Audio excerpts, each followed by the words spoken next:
আল্লাহ রাব্বুল আমিন বলছেন রাসূলুল্লাহ সাল্লাল্লাহু আলাইহি সাল্লামকে, ও আমার হাবিব, কিয়ামত পর্যন্ত মানুষের কাছে আপনি জানায় দেন। আল্লাহ রাব্বুল আমিন আয়াত অবতীর্ণ করলেন কোরআনের 10 নম্বর সূরা, সূরা ইউনূস। সূরা ইউনূসের 57 নম্বর আয়াতের মধ্যে আল্লাহ বলছেন, ইয়া আইয়ুহান নাস ক্বাদ জাআতকুম মাউইযাতুম মির রাব্বিকুম ওয়া শিফাউল লিমা ফিস সুদূর। আল্লাহ রাব্বুল আমিন বলছেন, ও আমার হাবিব, কিয়ামত পর্যন্ত যত মানুষ আসবে, আমি আল্লাহ এ জায়গায় বলি নাই মুমিনদের কথা আপনি বলেন, আমি আল্লাহ বলি নাই আরবদের কথা বলেন, আমি আল্লাহ বলি নাই বাঙালির কথা বলেন।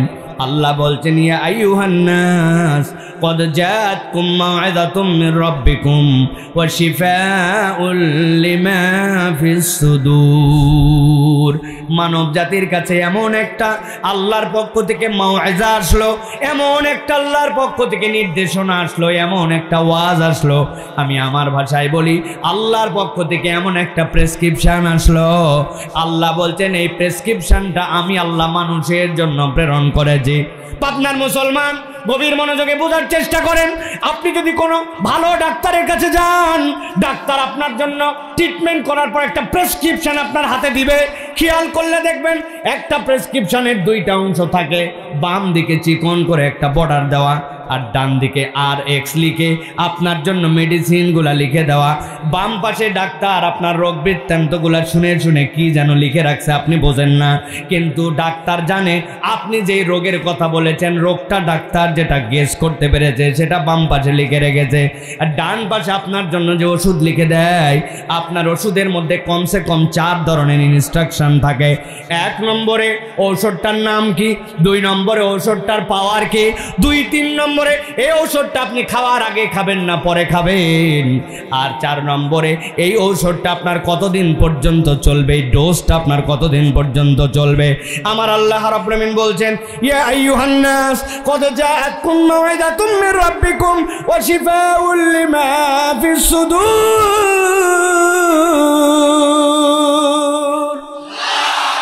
এই দুনিয়ার মানুষ, আমি রব্বুল আমিন তোমার জন্য যে কোরআন দিলাম, আমি আল্লাহ নিজেই জানালাম, ক্বাদ জাআতকুম মাউইযাতুম মির রাব্বিকুম, আল্লাহর পক্ষ থেকে এটা তোমার জন্য মাউইজা। বান্দা, তোমার চলার জন্য কোন পথে চলবে, কোন কথা বলবে, কত দূর পর্যন্ত তুমি যেতে পারো। আল্লাহ বলছেন, আমি রাসূল কিয়ামত পর্যন্ত মানুষের জন্য এই কোরআনকে আল্লাহর পক্ষ থেকে মাউইজা করে পাঠাইছি। সুবহানাল্লাহ। আল্লাহ রাব্বুল আমিন এরপরে বলছেন, দুনিয়ার মানুষ, এই কোরআন তোমাদেরকে আরো উপকার দিবে। কি উপকার দিবে? আল্লাহ বলছেন, ওয়া শিফাউল লিমা ফিস সুদুরি ওয়া হুদাও ওয়া রাহমাতুল লিল মুমিনিন। এই দুনিয়ার মানুষ, আমি রব্বুল আমিন তোমাদের জন্য বললাম, এই কোরআন তোমাদেরকে কি দিবে জানো নাকি? আল্লাহ বলছেন, এইটা তোমাদের জন্য যেরকম মাউইজা, সেই রকমই কোরআন তোমাদের অন্যরকম একটা ট্রিটমেন্ট করবে। দুনিয়ার বুকে যত রোগ হোক, আপনার সবগুলা ট্রিটমেন্ট আছে, কিন্তু আল্লাহ বলছেন, তোমার অন্তর যদি অশুদ্ধ হয়ে যায়, তোমার অন্তর যদি বিশুদ্ধ না হয়, তাহলে এই অন্তর শুদ্ধ না হলে আল্লাহর কাছে তোমার কোনো দাম নাই। আপনি দেখতে যেমনই হন, যত সুন্দর হন, যত কালো হন, যত ধলা হন, আল্লাহ রাব্বুল আমিনের কাছে এটার কোনো দাম নাই। আল্লাহর কাছে দাম হচ্ছে আপনার অন্তর ফিটনেস পেয়েছে কিনা, অন্তর আপনার আল্লাহর দেওয়া মানদণ্ডে, আল্লাহর দেওয়া ফিটনেস সার্টিফিকেট অর্জন করেছে কিনা, ঠিক কিনা? না বুঝে বলছেন ঠিক, বুঝাই বলি, একটু ভালো করে খেয়াল করেন। সংক্ষেপে বলতেছি, মূল কথায় ঢোকার আগে বোঝেন। আপনার পাবনায় একটা ছেলে SSC-তে গোল্ডেন A+, HSC-তে গোল্ডেন A+, এই ছেলেটা 2টা সাবজেক্টে গোল্ডেন A+ পাইছে।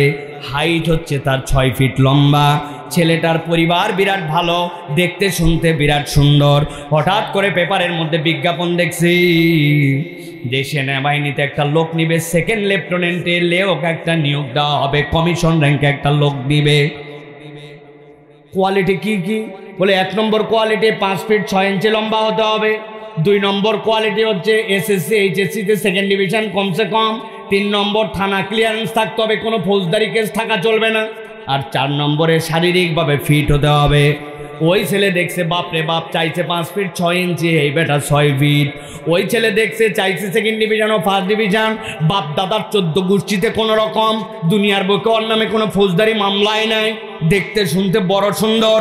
ছেলে আবেদন জমা দিয়ে দিছে, ক্লিয়ারেন্স চলে আসছে, তুমি অমুক তারিখে ঢাকা ক্যান্টনমেন্টে আসো, তোমার জন্য নিয়োগ পরীক্ষা হবে। ওই ছেলে যেই না গেছে, যাওয়ার পরে বলছে প্রথমে তোমার কাগজ দেখাও, সার্টিফিকেট। চাইছে 2nd ডিভিশন, সার্টিফিকেট দেখে সবগুলা 1st ডিভিশন। বাপরে বাপ, ওকে যাও, এরপরে এখানে যাও। যাওয়ার পরে থানা ক্লিয়ারেন্সের কাগজ দেখাও, থানা থেকে দিছে বাপদাদার 14 গোষ্ঠীতে কোনোদিন কোনো ফৌজদারি মামলা নাই, থানা ক্লিয়ার। এবার বলছে ওই যে দেখো ওই জায়গায় দড়ি দিয়ে টানা দেওয়া আছে, যাওয়ার পরে ওই জায়গায় মাপ দাও, তোমার হাইট কত। ওই যেই না গেছে 5 ফুট 6 ইঞ্চি চাইছে, বেচারি 6 ফিট। ওর তো কপাল আর নাকের মধ্যে দড়ি বেঁধে গেছে, বলছে ব্যাককল এত লম্বা, তুই নিচ দিয়ে যা। সবগুলা ক্লিয়ার। এখন বলছে খালিগা হও, শারীরিক তোমার পরীক্ষা হবে। যেই না তাকে খালিগা করছে, খালিগা করার পরে বলছে 2টা হাত সামনে দিকে টান টান করো। 2 হাত সামনে দিকে টান টান করতে বলার পরে ওই ছেলেটার ডান হাত সোজা আর বাম হাতের 4টা আঙ্গুল একটুখানি বাঁকা। এখন যেই বেটা তার পরীক্ষা নিচ্ছে, সে বলছে এই বাম হাতের আঙ্গুল বাঁকা কেন, বাম হাতের আঙ্গুল সোজা কর। ও বলছে স্যার জন্মের থেকে আমার খালি 4টা আঙ্গুল একটু সোজা হয় না, এছাড়া সব ঠিক আছে। পাবনার লোক বুঝে থাকলে বলেন তো, 6 ফিট লম্বা, থানা ক্লিয়ারেন্স, সবগুলা 1st ক্লাস, বাম হাত সোজা হয়, কিন্তু বাম হাতের যদি 4টা আঙ্গুল একটু বাঁকা হয়, ওই ছেলেটাকে কি সেনাবাহিনীতে নিয়োগ দিবে? যারা বললেন না দিবে, আমার আল্লাহ রাব্বুল আলামিন বলছেন ইয়া আইয়ুহান নাস ক্বাদ জাআতকুম মাউইযাতুম মির রাব্বিকুম ওয়া শিফাউল লিমা ফিস সুদুরি ওয়া হুদাও ওয়া রাহমাতুল লিল মুমিনিন। এই দুনিয়ার মানুষ, আমি আল্লাহ রাব্বুল আলামিন বললাম এই কোরআন তোমার জন্য কেবলমাত্র প্রেসক্রিপশন নয়, কোরআন হচ্ছে তোমার জন্য মাউইযা। সাথে সাথে এই কোরআনটা তোমার কোথায় কাজ করবে? কোরআন তোমার কাজ করবে অন্তরে। নবীজি বলছেন ইযা সালুহাত সালুহাল জাসাদু কুল্লু ওয়া ইযা ফাসাদাত ফাসাদাল জাসাদু কুল্লু। তোমার সব ঠিক, কিন্তু তোমার অন্তর ঠিক হয় নাই। আল্লাহর কাছে তোমার 1 পয়সাও দাম নাই, আর তোমার দুনিয়াতে কিচ্ছু নাই, কিন্তু তোমার অন্তরটা কোরআনের রঙে রঙিন হয়ে গেছে। আল্লাহর কাছে তুমি জান্নাতের সার্টিফিকেট পাইছো, অতএব কোরআন ছাড়া, কোরআনের রং ছাড়া, কোরআনের পথ ছাড়া জান্নাতের পথ পাওয়া সম্ভব নয়। আল্লাহ বলছেন 3 নম্বরে, এই কোরআন তোমার জন্য কি জানো নাকি? আল্লাহ বলছেন এই কোরআন হচ্ছে তোমার জন্য হুদা। হুদা মানে কি? হুদা মানে হচ্ছে আপনার জন্য পথ প্রদর্শন, হুদা মানে আপনার জন্য গাইডেন্স। যুবকেরা আপনারা যখন এই পাবনা রোডে সিরাজগঞ্জ মোড় পর্যন্ত যাবেন, নতুন বাইক একটা পাইছেন, রাত্রেবেলা টান দিবেন, গভীর মনোযোগে কথা বোঝেন। আপনি যাচ্ছেন, যাওয়ার সময় হঠাৎ করে দেখেন একটা 3 কোণা এরকম সাইনবোর্ড রাস্তার পাশে লাগানো আছে, যেই না আপনার হেডলাইটের ডিপার পড়ছে, সাথে সাথে ওই লাইটটা জ্বলে ওঠে, ঠিক না? তার মানে কি? ওর ভিতরে লাইট ঢুকানো আছে, চিহ্ন দেওয়া আছে। ও ড্রাইভার, তুমি যতই দক্ষ হও, যতই চালক হও, সামনে যাওয়ার পরে কিন্তু রাস্তাটা ডান দিকে বামের দিকে বাঁকা হয়েছে, অথবা আপনার জন্য চিহ্ন দেওয়া আছে স্পিড কমাও, স্পিড কমাও। সামনে যাওয়ার পরে কিন্তু স্পিড ব্রেকার দেওয়া আছে, 3 কোণা সাইনবোর্ড দেওয়া আছে, ওইটা রিফ্লেক্টর, ওর মধ্যে আপনার হেডলাইটের আলো পড়লে ওইটা জ্বলে ওঠে, ঠিক না?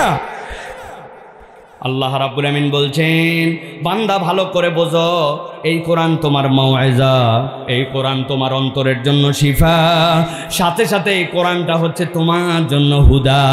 বান্দা কত দূর পর্যন্ত যাবে, যাওয়ার গতি কত দূর হবে, কোনটা দেখবে কোনটা দেখবে না, আল্লাহ রাব্বুল আমিন সব গাইডগুলা কোরআনে দিয়েছেন।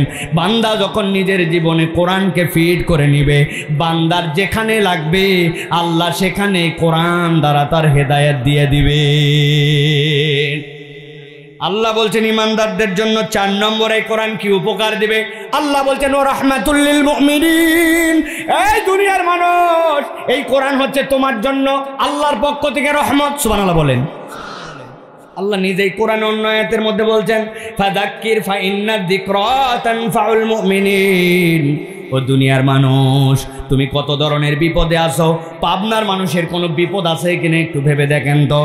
বউয়ের সাথে অশান্তি, স্বামীর সাথে অশান্তি, সন্তানটা কথা শোনে না, যা কামাই করে ওই কামাই দিয়ে মানুষ বোঝে না, কিন্তু আমার চলা কঠিন।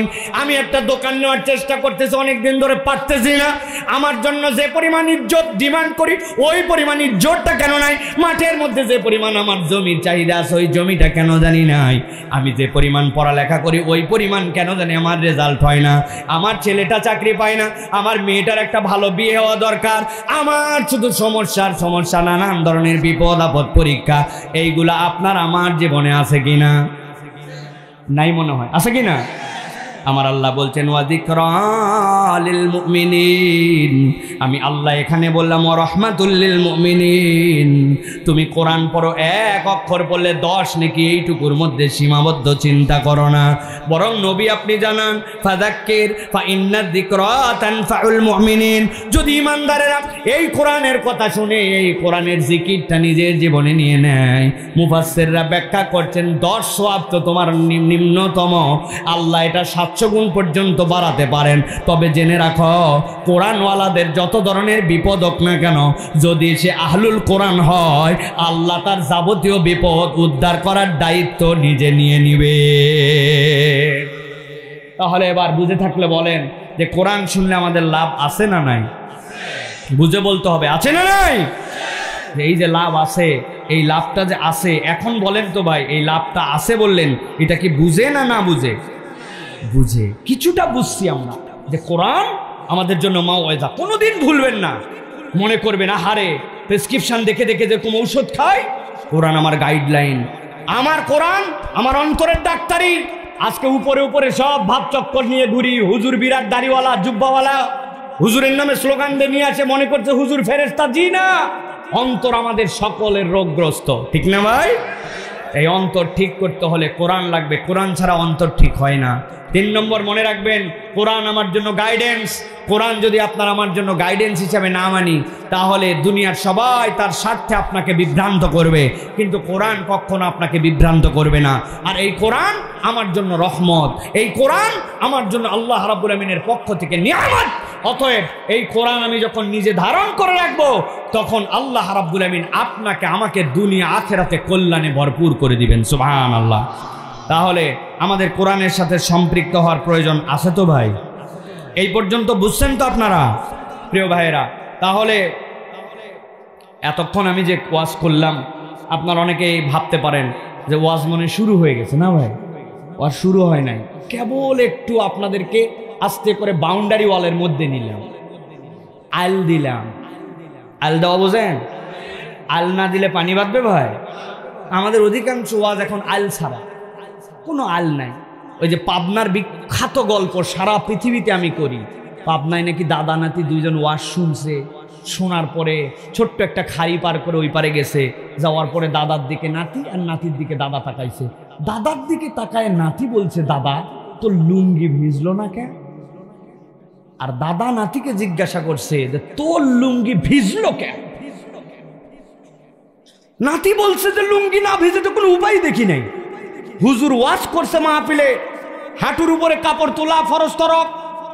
আমি খাড়ি পার হওয়ার সময় আস্তে আস্তে উঠাতে উঠাতে এই পর্যন্ত উঠানোর পরে দেখিতে না হয় না, তো চিন্তা করলাম হুজুর ওয়াজ করছে, আমি আর ফরজ তরক করবো না, যা হয় হবে, বাড়ির যাই লুঙ্গি চেঞ্জ করবো, লুঙ্গি ভিজায় ফেলছি। আর দাদাকে নাতি জিজ্ঞাসা করছে, তোমার লুঙ্গি ভিজলো না কেন দাদা? একই সমান তো 2 জন সাইজ। বলছে, আরে বেকুবের বেকুব, 60 বছর ওয়াজ শুনতেছি, জীবনে খাড়ি পার করলাম না, আর তুই প্রথম দিনে খাড়ি পার করে লুঙ্গি ভিজায় ফেললি। তখন আমাদের পাবনায় কম মাহফিল হয় না, কিন্তু আমাদের এই হেদায়েতগুলা কেন জানি ঘরে যায় না। ওই যে আগের মতোই বেনামাজি আসছে, মাহফিল থেকে বেনামাজি যাইছো, এশার নামাজ না পড়ে মাহফিলে আসছে, আল্লাহ মাসালে এরকম মুসল্লি নাই না ভাই? ইউটিউবাররা সারা দিন কষ্ট করে আপলোড করবে ওয়াজ, রেকর্ডিং করে দিবে, যে ওয়াজ হেদায়েতের জন্য যথেষ্ট। টাইটেল দিয়ে ছেড়ে দিছে, দাঁড়ায়া মুতিছে, এশার নামাজ পড়েনি, ফজরও পড়বে না। আছে না ভাই? আমরা এই পার্টির লোক। এখন আমরা কোনো ওয়াজ বাড়িতে নিয়ে যাচ্ছি না। এই জন্য আগে একটু গাইডলাইন দিলাম, ভাই এত বড় আয়োজন প্রত্যেক দিন হয় না, অতএব কোরআন থেকে কিছু নিয়ে যাওয়ার হৃদয় নেন। খালি আসলাম, বক্তা দেখলাম, সাইফুল্লাহ ভাইয়ের পক্ষে স্লোগান মারলাম আর চলে গেলাম, একটুকু লাভ হবে না ভাই। এই জন্য আমরা একটু কোরআন থেকে এই কথাগুলো বাড়িতে নিয়ে যাব, এই নিয়ত করে আমরা এই কথা কয়টা শুনবো। রাজি আছেন তো ইনশাআল্লাহ?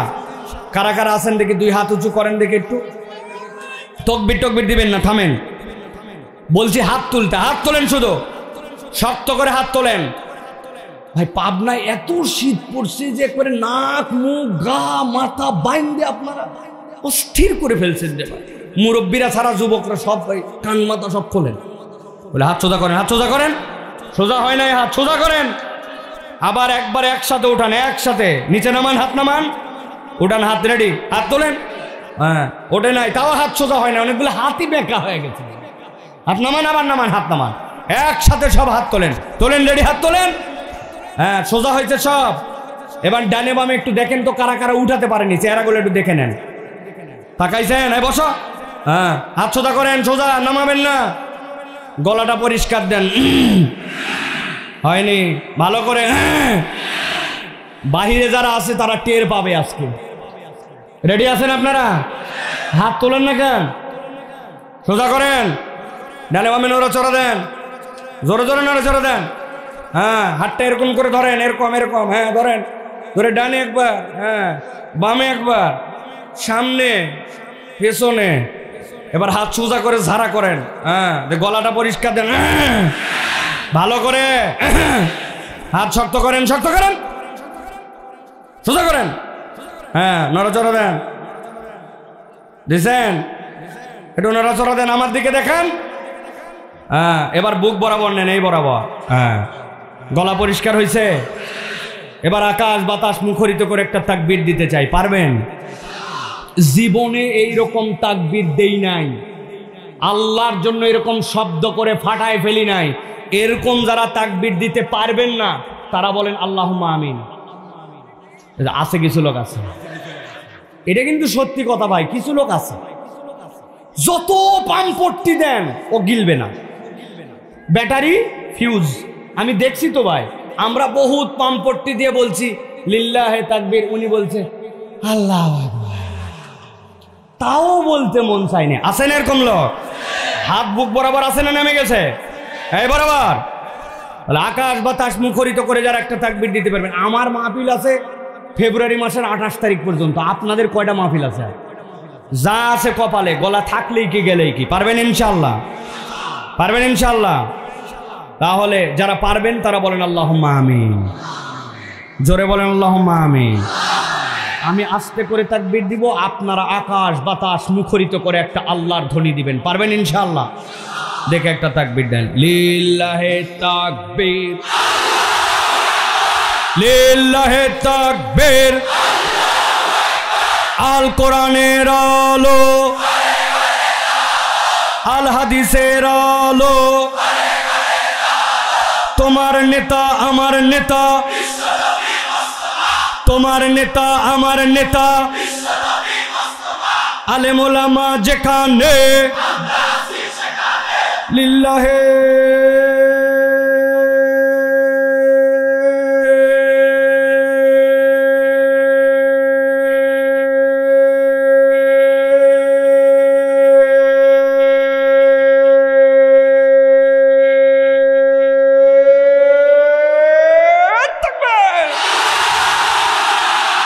আলহামদুলিল্লাহ। আলহামদুলিল্লাহ বলেন। শয়তান আছে? আছে, সাথিয়া পা, ঠিক কিনা ভাই? কারণ শয়তান আল্লাহু আকবারের স্লোগান পছন্দ করে না।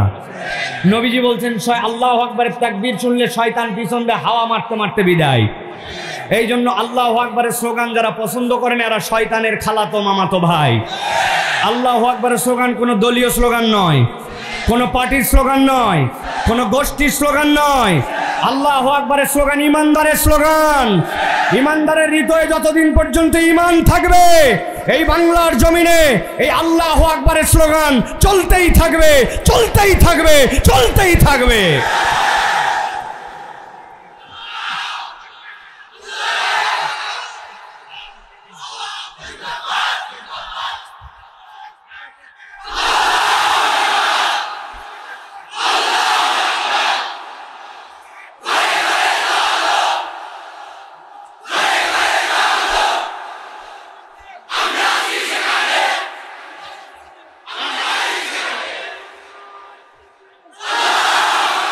আলহামদুলিল্লাহ। প্রিয় ভাইয়েরা, আর কোনো সময় নষ্ট করার কোনো সুযোগ নাই। আমরা সরাসরি এখন কোরআনুল কারীমের আলোচনার মধ্যে প্রবেশ করব। প্রিয় ভাইয়েরা সকলেই, আজকে আমরা যে বিষয় থেকে সংক্ষিপ্ত সময়ে কথা বলবো, সে বিষয়টি অত্যন্ত গুরুত্বপূর্ণ একটি বিষয়। এ বিষয়ের উপরে আমরা সংক্ষিপ্ত সময়ে নির্ধারিত কিছু কথাবার্তা শুনতে চাই। আল্লাহ রাব্বুল আলামিন যে কথাগুলি শুনলে, যে কথাগুলি বললে দুনিয়া আখিরাতে আমাদের জন্য নাজাতের ওসিলা করে দিবেন, আমাদেরকে আল্লাহ রাব্বুল আলামিন দুনিয়া আখিরাতে আল্লাহ রাব্বুল আলামিনের প্রিয় পাত্র বানায় দিবেন, সেই কথাগুলি বলা এবং সেই কথাগুলি শুনে সে অনুযায়ী আমল করার জন্য আল্লাহ তৌফিক দান করেন। সকলে বলে আল্লাহুম্মা আমিন। প্রিয় ভাইয়েরা, আমরা আজকে কোরআনুল কারীমের নির্ধারিত একটা বিষয়ের উপরে সংক্ষিপ্ত একটি কথা বলবো আপনাদের কাছে, যেটি আমি খেয়াল করেছি। সেটি হচ্ছে, মানব জীবনে আমরা জানি যে কোরআনুল কারীম আমাদের হৃদয়ের মধ্যে ধারণ করতে হবে, এটা আমরা জানি। কিন্তু কোরআন আমাদেরকে বলছে কমসে কম 5টা কারণে মানব জীবনে মানুষের আল্লাহ রাব্বুল আমিনের দেওয়া কোরআনের সাথে মানুষকে সম্পৃক্ত হতে হবে। কয়টা কারণ? জোরে বলতে হবে। কয়টা? হয় নাই, হাতগুলা নিচে নামান। আমি জিজ্ঞাসা করলে হাত তুলে বলতে হবে। কয়টা? সব হাত ওঠে নাই। আরেকটা সুযোগ দিব, আরেকবার প্লিজ। কয়টা? আরেকটা সুযোগ দিব, হাত নামান। মানব জীবনে কোরআনের সাথে সম্পৃক্ততার কমসে কম কারণ কয়টা? আলহামদুলিল্লাহ। চলেন আমরা সরাসরি বিতাড়িত শয়তান থেকে আশ্রয় প্রার্থনা করে যতদূর পর্যন্ত আমরা আলোচনা এগিয়ে নেওয়া যায় আমরা আলোচনার মধ্যে প্রবেশ করি। একটা জবানও বন্ধ রাখবেন না। দাঁড়িয়ে থাকেন, বসে থাকেন, দূরে থাকেন, কাছে থাকেন, কানে যাদের শব্দ যাচ্ছে সকলে আমার সাথে পড়েন, আউযু বিল্লাহি মিনাশ শাইতানির রাজীম। বিসমিল্লাহির রাহমানির রাহিম। আলিফ লাম রা। কিতাবুন আনসালনাহু ইলাইকা লিতুখরিজান নাসা মিনাজ-যুলুমাতি ইলান-নূর। আল্লাহ রাব্বুল আলামিন কিয়ামত পর্যন্ত আগত মানুষের জন্য বলছেন, এই দুনিয়ার মানুষ, কোরআনের সাথে তোমার সম্পৃক্ততার প্রয়োজনটা কি? হৃদয় দিয়ে তুমি অনুভব করে নাও। 1 নম্বর তোমার প্রয়োজন, বান্দা তুমি যদি পথের দিশা খুঁজতে চাও, কোন পথে তুমি চলবে, এই পথের দিশা যদি খুঁজতে চাও, আল্লাহ বলছেন কোরআনুল কারীমের সাথে সম্পৃক্ত না হলে এই দুনিয়ার মানুষ কখনোই প্রকৃত দিশা খুঁজে পাবে না। গভীর মনোযোগে খেয়াল করেন, আল্লাহ রাব্বুল আমিন বলছেন সূরা ইব্রাহিমের মধ্যে আলিফ লাম রা। কোরআনের 29টা সূরার শুরুর মধ্যে আল্লাহ রাব্বুল আমিন আল হুরুফুল মুকাত্তাআত ব্যবহার করেছেন। আজব ব্যাপার হচ্ছে, এই 29টা সূরার 26টা যে সূরা আছে, ওই 26টা সূরার শুরুতে আল্লাহ রাব্বুল আলামিন আলিফ লাম মিম, আলিফ লাম রা, হামিম, ইয়াসিন, এইরকম করে আল্লাহ বিক্ষিপ্ত অক্ষরমালাগুলাকে ব্যবহার করেছেন। কিন্তু আল্লাহ রাব্বুল আমিন অক্ষরগুলা ব্যবহার করার পরে আল্লাহ রাব্বুল আমিন কোরআনের পরিচয় দিয়েছেন। মুফাসসিররা ব্যাখ্যা করছেন, কিয়ামত পর্যন্ত মানুষ যদি চেষ্টা করে, মানুষের ফাইনাল কনক্লুশন ডিসিশন হচ্ছে আল্লাহু আ'লামু বিমুরাদিহি। আল্লাহ রাব্বুল আমিন কেবল এইগুলার অর্থ জানে না, আর কেউ অর্থ জানে না।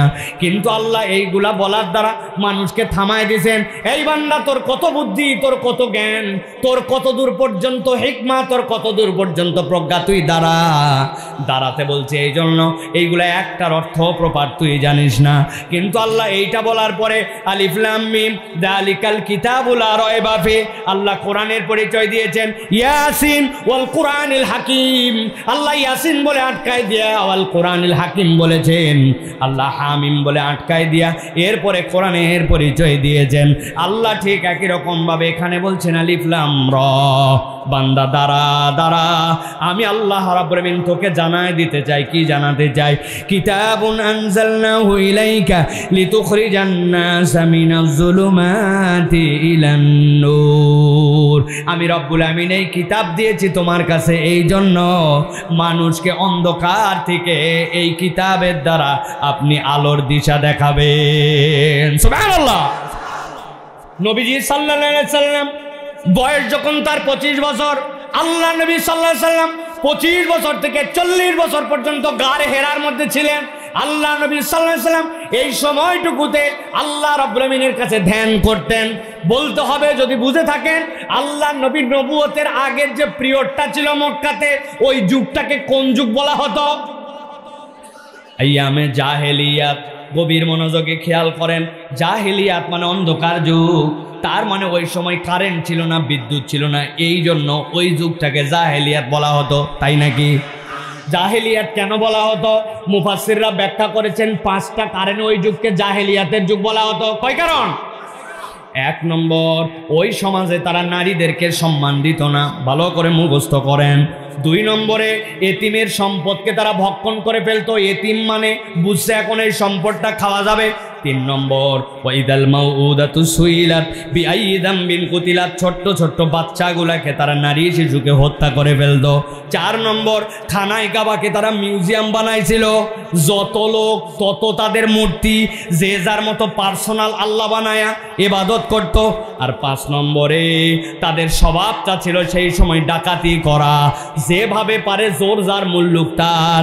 আল্লাহ বলতেছেন এই 5টা কারণে এই মানুষগুলা সেই জায়গাতে জাহেলি যুগের মধ্যে পড়ে গিয়েছিল। এই মানুষগুলা জাহেলি যুগে যখন ছিল, আল্লাহ নবী 25 থেকে 40 বছর পর্যন্ত 15 বছর টানা ভেবেছেন কিভাবে এদেরকে মূর্তি পূজা থেকে বাঁচানো যায়, কেমনে নারীদের সম্মান ফিরিয়ে দেওয়া যায়, কেমনে যুদ্ধবাজ জাতিকে যুদ্ধ থেকে সরানো যায়, কেমনে এতিমদের সম্পদ ফিরায় দেওয়া যায়। আল্লাহ নবী এমনকি হেল্পফুল ফুজুল পর্যন্ত করেছেন, কিন্তু প্রপার এটার দ্বারা আল্লাহ নবী সাল্লাল্লাহু আলাইহি সাল্লাম সাকসেস পান নাই। আল্লাহ রাব্বুল আমিন কোরআনুল কারীম যখন অবতীর্ণ করলেন, আল্লাহ নবীকে বললেন আলিফ লাম রা কিতাবুন আনজালনাহু ইলাইক লিতুখরিজান নাস মিনাজ যুলুমাতি ইলান নূর।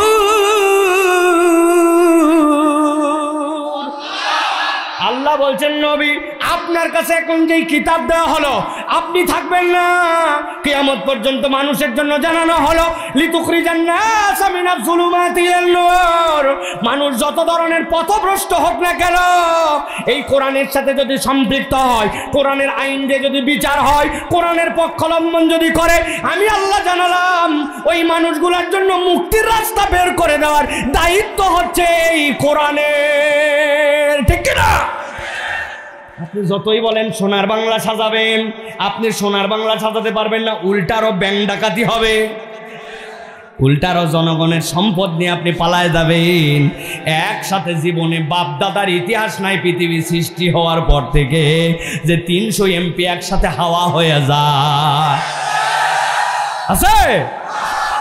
পৃথিবীর ইতিহাস নাই। কিন্তু আল্লাহ রাব্বুল আমিন বলছেন কেন হলো? কেননা এই মানুষগুলা এমন ভাবে দুর্নীতিগ্রস্ত হয়েছিল, যদিও বলতেছিল ডিজিটাল। ঠিক কিনা? আরে কথা বলতে ভয় পাচ্ছেন নাকি? ভালো করে বোঝেন, ডিজিটাল অনেক কিছুই হয়েছিল। আজ থেকে না আরো 10 বছর আগের থেকে ডিজিটাল গান উঠছিল। ঠিক কিনা?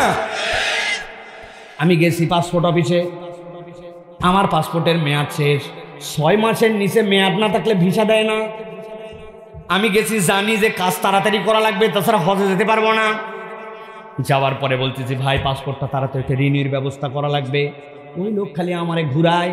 একজন আমারে আগেই বুদ্ধি দিছে, মাল ছাড়া কাজ হয় না, পকেটে কিছু মাল রাখেন।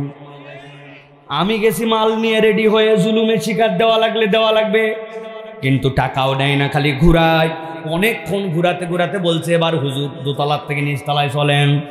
দোতলার থেকে যখন আমাকে নিচতলায় নিয়ে আসতেছে, নিচতলায় নামার জন্য 2 ধাপের সিঁড়ি, 1 সিঁড়ি, এরপরে ল্যান্ডিং, আবার একটা সিঁড়ি দিয়ে নামা লাগে। ঠিক কিনা? 1 ধাপের সিঁড়ি নামছি, ল্যান্ডিং এর ওই জায়গায় দিয়ে আসছি। আসার পরে বলতেছে হুজুর 1000 ছাড়েন। আমি বললাম আরে ব্যাক কোল, টাকা দেওয়ার জন্য আমি কখন থেকে ঘুরতেছি বেটা, এত ঘুরাই তুমি এই জায়গায় এনে আমার থেকে টাকা চাচ্ছ কেন? হচ্ছে হুজুর শোনেন, এই বিল্ডিংটি সিসি ক্যামেরা নিয়ন্ত্রিত, তবে মনিটরে চেক করে দেখছি 1 তলার থেকে নামে এই জায়গাটা মনিটরে ধরে না। এমনি এমনি আপনাকে এই জায়গায় আনি নাই। তার মানে ডিজিটাল যুগ ছিল, কিন্তু থাকার পরেও দুর্নীতি বন্ধ হয় নাই। কারণ হচ্ছে এই মানুষটা, যেই মানুষটা এই কাজ করতেছি, ওই মানুষটার অন্তরটা কোরআনের আলো দিয়ে আলোকিত হয় নাই, ঠিক না? যেই মানুষগুলা বলেন তো, আদানি গ্রুপের সাথে আমাদের বিদ্যুৎ চুক্তি করলো, এমন চুক্তি যেটা পাগলও করবে না, এই দেশের বিপক্ষে চুক্তি গেল। যেই মানুষ কোটি কোটি টাকা, হাজার হাজার কোটি টাকা এই দেশ থেকে পার করে দিল, SIBL ব্যাংকে যান, যাওয়ার পর আপনি যাই বলবেন আপনার 1 কোটি টাকা আছে, কিন্তু আপনি 10,000 টাকা উঠাতে পারবেন না, দেশের টাকা বিদেশে পাচার করে দিল। বুঝে থাকলে বলতে হবে, বুক বন্ধ রাখবেন না। এইগুলা কি অশিক্ষিত না শিক্ষিত? যেই লোক রাস্তার মধ্যে দেওয়ার কথা ছিল 1 নম্বর পাথর, ওই জায়গায় দিছে 2 নম্বর খোয়া। যেই জায়গায় দেওয়ার কথা ছিল বিটুমিন, ওই জায়গায় দিছে কেরোসিন। আর যেই জায়গায় দেওয়ার কথা ছিল মোটা মোটা রড 10 তলা বিল্ডিংয়ে, ওই জায়গায় দিছে রডের বদলে জি না, বহুত আগে বাঁশ দেওয়া বাদ দিছে, ওরা কঞ্চি দিছে, কঞ্চি, কাবারি দিছে, কাবারি, ঠিক না? বুঝে থাকলে মাথা কাটায় উত্তর দেন।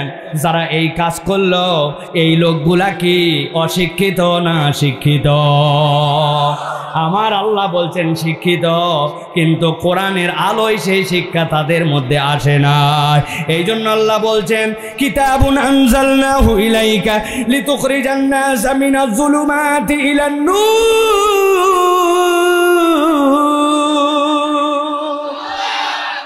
দুনিয়ার মানুষ, একবার যদি তুমি এই কোরআন দিয়া তোমার পথ দেখায় দাও, রব্বুল আলামিন তাহলে তোমাকে অন্ধকার থেকে আলোর দিকে বের করবেন।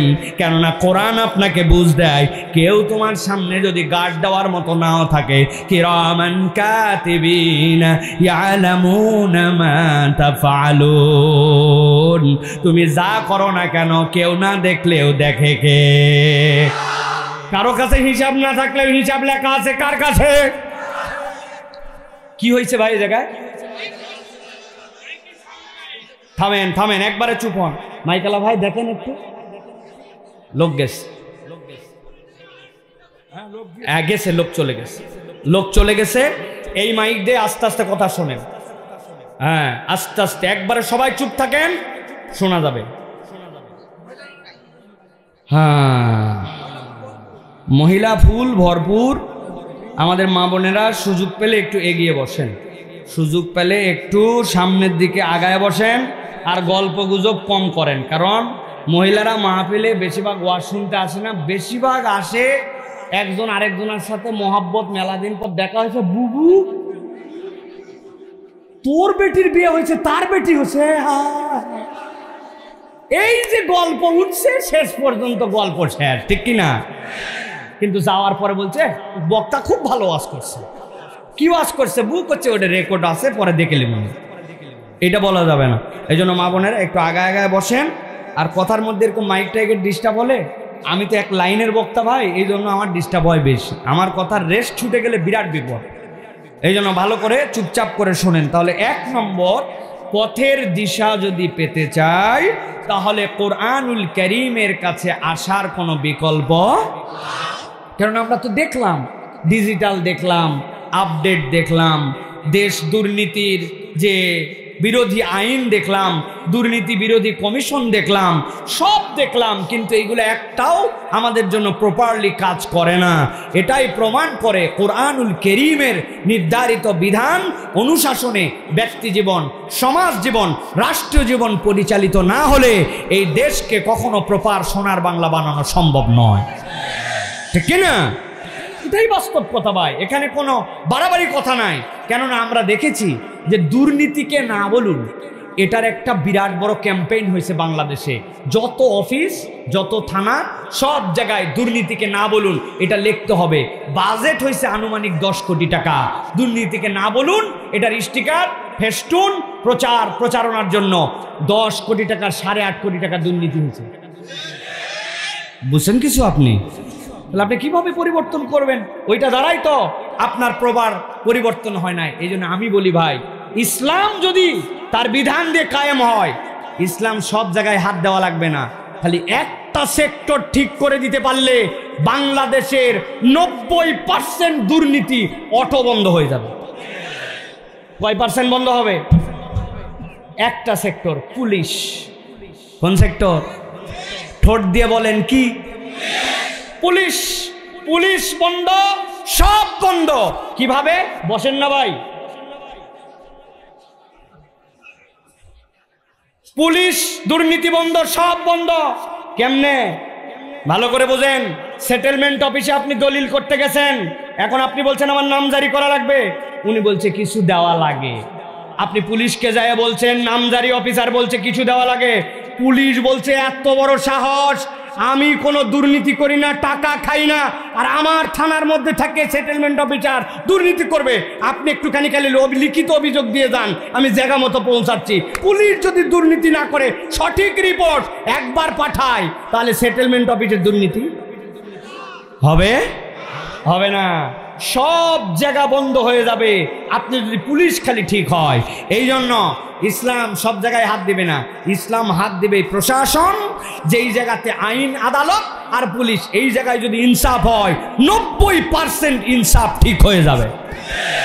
হাজী সাহেব হজ করার আগ দিয়ে বলে গেছে, বাবা এলাকায় একটা গরু খাওয়াবো আর আমার ছেলে মেয়েরা তোমাদেরকে খাওয়াবো। হাজী সাহেবের 10 বিঘা জমি, উনি কৌশলে মেয়েদেরকে বলছে, মা তোমাদের জন্য গলার চেন আনবো, নাতির জন্য মা কি লাগবে, অনেক কথাবার্তা বলে তোদের বিয়ে শাদী দিচ্ছি, বাবা ভালো করে দেখতে পারবে। এইসব বলে টোলে উনার 2 ছেলেকে 8 বিঘা জমি দিছে, আর 2 মেয়েকে 1 বিঘা 1 বিঘা করে জমি দিয়ে এরপরে দোয়া টোয়া করে মক্কা শরীফ চলে গেছে। মক্কা শরীফ যায়নি, খানায় কাবার সামনে হাত তুলে আল্লাহকে বলতে, তোর কাবা দেখার পর আল্লাহ সব দোয়া কবুল। আল্লাহ আমি তো ছেলে মেয়ের মধ্যে একটু ভক্কর চক্কর করে আসছি, আল্লাহ মেহরবানি করে আমাকে মাফ করে দেন। আল্লাহ রব্বুল আলামিন ফেরেশতা পাঠানোর নিয়ম নাই, কিন্তু ফেরেশতা পাঠানোর নিয়ম থাকলে আল্লাহ ফেরেশতা পাঠায় ঠাড়া থাপ্পড় হাজিরে দিয়ে বলল, ব্যাকল ওটা বান্দার হক, তুমি বান্দার হক নষ্ট করেছে, খানায় কাবায় আল্লাহর কাছে কান্দাকাটি করো, এইটার কোনো ক্ষমা নাই। কিন্তু এই মহিলারা, ওই বাপ গেছে হজে, এই সময় যায় পুলিশের কাছে বলছে, এই দেখেন আমার ইনসাফ করা হয় নাই, আমার বাপ হাজি হোক আর যাই হোক, আমার বাপকে আমি জাহান্নামে যেতে দিব না, মেহেরবানি করে পুলিশ ভাই আমার এটা উদ্ধার করেন। পুলিশ বলবে কি, আমার থানা যেই রেঞ্জের মধ্যে, ওই থানার মধ্যে আপনি হাজি সাহেব হন আর যেই সাহেব হন, আপনি ছেলে মেয়ের ভাগে কম দিবেন আর দুনিয়ার থেকে আপনি ফাইসালা না করে চলে যাবেন, হবে না। পুলিশ আপনার সামনে রেডি, হাজি সাহেব টাইট। কথা বলেন। আল্লাহ এই জন্য বলছেন ইসলামের বিধান কি জন্য দরকার? ইসলামের বিধান দরকার হচ্ছে আইন আদালত আরে ইনসাফ, এই 2 জায়গা ঠিক, সব ঠিক। আল্লাহ বলছেন এইটা তুমি 1000 প্রচেষ্টা করো, কোরআনের সম্পৃক্ততা ছাড়া কখনো এটাকে প্রপারলি তোমরা ঠিক করতে পারবে আমার কথা নয়। আল্লাহ সূরা মায়েদা 16 নম্বর আয়াতের মধ্যে বলছেন, ইয়াহদি বিহিল্লাহু মান ইত্তাবা'a রিদওয়ানাহু সুবুলাস সালাম ওয়া ইউখরিজুহুম মিনাজ যুলুমাতি ইলান নূর। আল্লাহ বলছেন, ও পয়গম্বর আপনাকে দারোগা করে পাঠানো হয় নাই, আপনি পিটায়া পিটায়া মানুষকে লাইন মতো আনবেন, এইটা আপনার দায়িত্ব নয়। রাস্তা অনেকগুলা থাকবে, আপনি কোন রাস্তাকে কবুল করবেন এইটা আপনার দায়িত্ব। অতএব যেই ব্যক্তিরা কোরআন দিয়া তাদের জীবন গঠন করবে আর কোরআন এই পরিবর্তন করতে পারে, এটা বিশ্বাস করে নিবে, আল্লাহ রাব্বুল আলামিন তাদের জীবনে রহমতের পাসওয়ার্ড খুলে দিবে। এই যুবক ভালো করে খেয়াল করো, উদাহরণগুলো সারা জীবন মনে রাখবে, এমনি এমনি বলছি না। 1 নম্বর কারণের মধ্যে আছি, আপনার আমার জীবনের পথের দিশা যদি পেতে চাই, তাহলে কোরআনের সম্পৃক্ততার কোনো বিকল্প নাই। আমি মাঝে মাঝে বলি, আমার ফোন আছে একটা, ফোনের মধ্যে 4G সিম আছে একটা, ফোনের মধ্যে 50% চার্জ আছে, মোবাইলের মধ্যে আমার কমসে কম 300 টাকা আছে, সাথে সাথে আমার মোবাইলে 10 GB আপনার ইন্টারনেট আছে। এক ছেলেকে বলছে এদিকে আসো, আমার ফোন দিয়ে যেখানে মন চাই 300 টাকার মধ্যে তুমি কথা বলো, ওই ছেলে আমার কাছে আসছে, আসার পরে বিনয়ের সাথে বলছে, হুজুর বিরাট বড় ভাব নিলেন, 4G সিম 300 টাকা আছে, মোবাইলের মধ্যে অনেকগুলো আপনার ইন্টারনেট আছে, সব তো বুঝলাম, কিন্তু আপনার মোবাইল ফেস লক করা আছে, আপনার মোবাইল ফিঙ্গারপ্রিন্ট দেওয়া আছে, আপনার মোবাইলে এই ফিঙ্গারপ্রিন্ট দিয়ে প্যাটার্ন লক দেওয়া আছে, যত দূর কল করা লাগে আর যত ইন্টারনেট ব্যবহার করা লাগে জানা আছে আমার, আপনি একবার খালি একটু পাসওয়ার্ডটা খুলে আমাকে দেন। আপনার চার্জ থাক, সিম থাক, যাই থাক, আপনার যদি পাসওয়ার্ড না জানা থাকে আপনার তাহলে ওই মোবাইল কার্যকর নয়, ঠিক কিনা? কেন এই কথা বললাম? এমন কোন মুসলমান নাই যেই মুসলমান বিশ্বাস করে না যে কোরআন তার লাগবে না, এমন কোন মুসলমান নাই যার বাড়িতে কোরআন নাই, কিন্তু তারপরে কোরআন আমাদেরকে কাজ দিচ্ছে না কেন? আল্লাহ রাব্বুল আলামিন বলছেন, ইয়াহদি বিহিল্লাহু মান ইত্তাবা রিদওয়ানাহু সুবুলাস সালাম ওয়া ইখরিজুহুম মিনাজ যুলুমাতি ইলান নূর। আল্লাহ বলছেন তোমাকে এই পথ সমূহের মধ্য থেকে কোরআনের পথটা সিলেক্ট করে নিতে হবে, কোরআনকে তোমার পছন্দ করতে হবে, কোরআনের পক্ষে থাকতে চাই, কোরআনের মাহফিলে আসে স্লোগান দিতে চাই, কিন্তু এখনো হাজার হাজার মানুষ আছে যে কোরআনুল কারীমটা সহি করে পড়তে চায় না, ঠিক কিনা? নিজের বাচ্চাকে কোরআন শেখায় না, বছরের পর বছর পার হয়ে গেছে, মুরব্বী হয়ে গেছে, কোরআনের কাছে আসে না, কত পণ্ডিতি ফলায়, কত জ্ঞান ফলায়, বুকে হাত দিয়ে বলেন, এই তাফসীর মাহফিল থেকে বলেন, বিগত 10 বছর 15 বছর হয়ে গেছে, আপনার জমি বাড়ছে, ব্যাংকের টাকা বাড়ছে, দাড়ির পাক ধরছে, আপনার ম্যাচিউরিটি বাড়ছে, আপনার বিভিন্ন ধরনের উন্নতি হয়েছে বৈষয়িক, কিন্তু আপনি 10 বছর আগে যে কয়টা সূরা ছিল আজকে 10 বছর পরেও আপনার একটা নতুন সূরা মুখস্থ হয় নাই। শব্দ কমে গেছে, এখন নতুন একটা সূরার অর্থ আপনি জানেন নাই, আপনি মুরব্বী হয়ে দাড়ি পাকে গেছে, আপনি পণ্ডিতি ফলান, মোড়ের দোকানের মধ্যে আসরের নামাজের পর্যায়ে বসে পড়ে, গীবত কমিটির সভাপতি, বাম দিকে গীবত কমিটির সেক্রেটারি, উনি ক্যাশিয়ার, পান ঠেলতে ঠেলতে একজন উল্টাপাল্টা কথা বলে, একজন উল্টাপাল্টা উনি শোনে, শুনতে শুনতে এক সময় বলতেছে, এই শোন, এগুলা কথা বলা ঠিক না, তবে না বলেও পারি না, আল্লাহ মাফ করুক, তোরা যা বলছিস কথা ঠিক। বোঝেননি মনে হয়? কি বলছে? বলছে এগুলা কথা বলা ঠিক না, না বলেও পারি না, আল্লাহ মাফ করুক, হুজুর আসলেও খারাপ আছে কিনা? আপনি এই সকল গীবত কমিটির মধ্যে আছেন, কিন্তু আপনাকে যদি বলা হয় সানার অর্থটা বলেন, ও তাআলা জাদ্দুকা মানে কি, আপনি এইটার উত্তর দিতে পারেন না। এতদিন ধরে আপনি বেতেরের নামাজ পড়তেছেন, ওয়া নাখলাউ ওয়া নাতরুকু মান ইয়াফজুরুকা, আল্লাহ আপনাকে প্রত্যেক রাত্রে শপথ করাইছেন, আল্লাহ তোমার যে বিরোধিতা করে, তোমার আইন যে পছন্দ করে না, তোমার হুকুমের পক্ষে যে না, আলেম ওলামার সাথে যে মোহাব্বত রাখে না, উপরে উপরে মুসলমান কিন্তু ভিতরে ভিতরে ইসলাম বিদ্বেষী, ওয়া নাখলাউ ওয়া নাতরুকু মান ইয়াফজুরুকা, আমি আল্লাহ তার সাথে কোনো সম্পর্ক রাখি না। বলছে ওইটা বেতেরের নামাজে, কিন্তু মুরব্বির দাড়ি পেকে গেছে, এখনো সে ইসলামের পক্ষে আসতে পারে না, ঠিক না? 50 টাকায় ভোট বিক্রি করে দেয়, আছে কিনা? ভালো করে বোঝেন, ভালো করে বোঝেন। আমার আল্লাহ এই জন্য বলছেন, ইয়াহদি বিহিল্লাহু মান ইত্তাবা রিদওয়ানাহু সুবুলাস সালাম ওয়া ইখরিজুহুম মিনাজ যুলুমাতি ইলান নূর। কোরআনের বুঝ যদি না আছে, কিয়ামত পর্যন্ত চেষ্টা করবেন, কখনো আলোর দিশা দেখতে পাবেন না। সংক্ষেপ করে বলে এই জন্য কোরআনের সাথে 1 নম্বর সম্পৃক্ততার প্রয়োজন হচ্ছে। আপনার আমার জীবনে যদি সঠিক পথের দিশা পেতে চাই, তাহলে কোরআন ছাড়া আমাদের কোনো বিকল্প নাই, ঠিক না? বুঝছেন তো? এই যে পিছনে যারা দাঁড়াচ্ছেন, বুঝছেন? চলেন এবার 2 নম্বর কারণটা দেখি। আল্লাহ রাব্বুল আমিন বলছেন, দুনিয়ার মানুষ যদি তার জীবনের উদ্দেশ্য জানতে চায়, তাহলে কোরআনুল কারীম ছাড়া তার কোনো বিকল্প নাই। কথা বড় ভার, ঠান্ডা মাথায় ঠিক ঠিক বলতে হবে না, বোঝেন, চুপ করেন, কথা বলবেন না, গভীর মনোযোগে বোঝেন। যদি জানতে চায়, তাহলে আপনাকে কোরআনুল কারীমের বিকল্প নাই। জীবনের উদ্দেশ্য কি আমার? দুনিয়ার সব মানুষ আপনার জীবনের উদ্দেশ্য বুঝাইছে, তোমাকে পারফেক্ট হতে হবে, বেস্ট হতে হবে, তোমাকে এমন হতে হবে, নিখুঁত হতে হবে, ঠিক কিনা? বাপ রে বাপ, নিখুঁত ছাড়া কোনো জায়গা চলে না। কিন্তু আল্লাহ বলছেন বান্দা আমি তোকে জীবনের উদ্দেশ্যটা বুঝাই, একটু বুঝ। আল্লাহ বলছেন আল্লাযী খালাকাল মাউতা ওয়াল হায়াতা লিয়াবলুয়াকুম আইয়ুকুম আহসানু আমালা।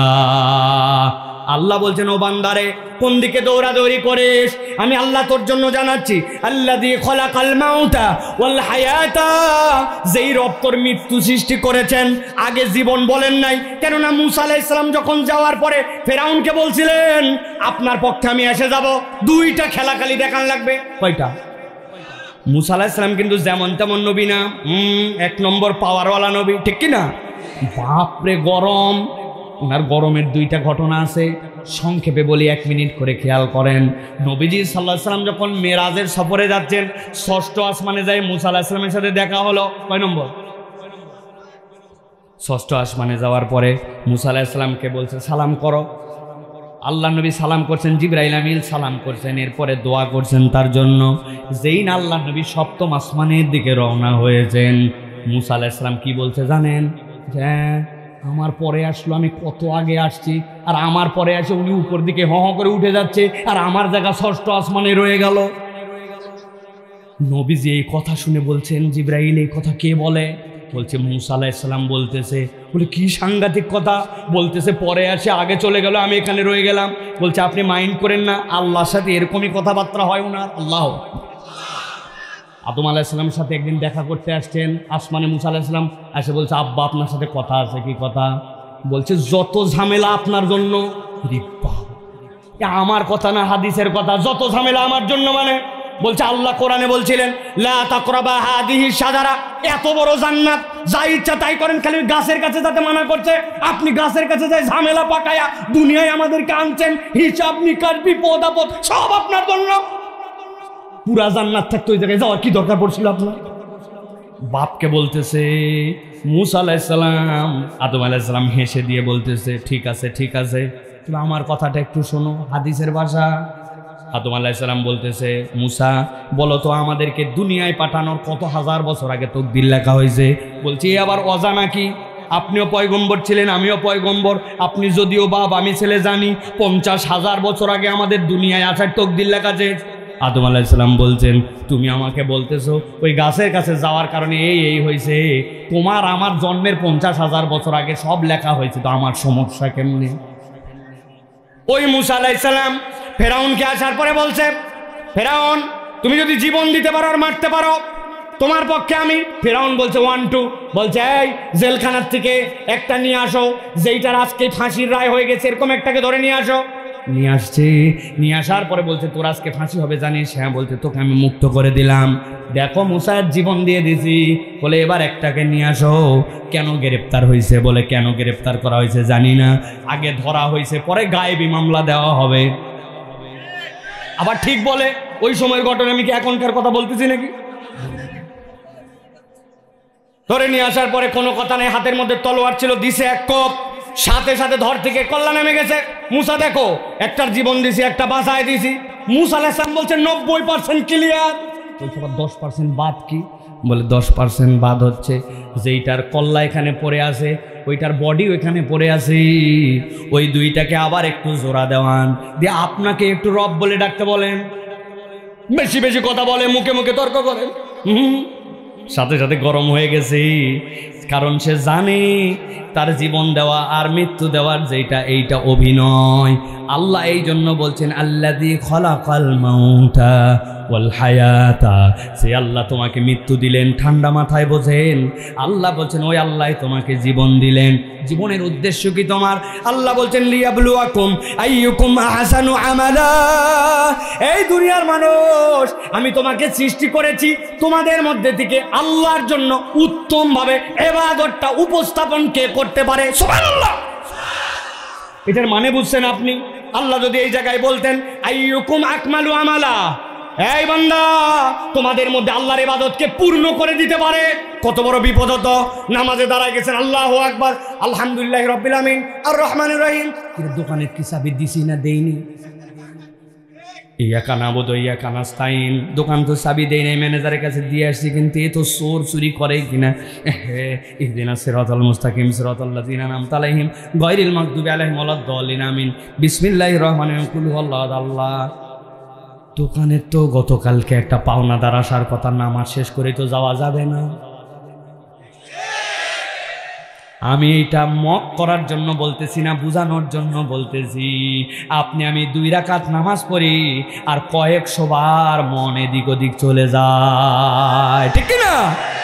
এখন আল্লাহ যদি বলতেন এমনভাবে 2 রাকাত নামাজ, হাত তোলেন একজন, জীবনে এমনভাবে 2 রাকাত নামাজ পড়ছি, এমনভাবে একটা রোজা রাখছি, একটাও গুনাহ হয় নাই, চোখের গুনাহ, হাতের গুনাহ, মনের গুনাহ, কল্পনার গুনাহ, একদম আল্লাহর জন্য নিবেদিত, কবুল হবেই হবে, হাত তোলেন। হুজুর এত ফুটানি মারেন না, বাপের বেটা হলে আপনি হাত তোলেন, ঠিক কি না?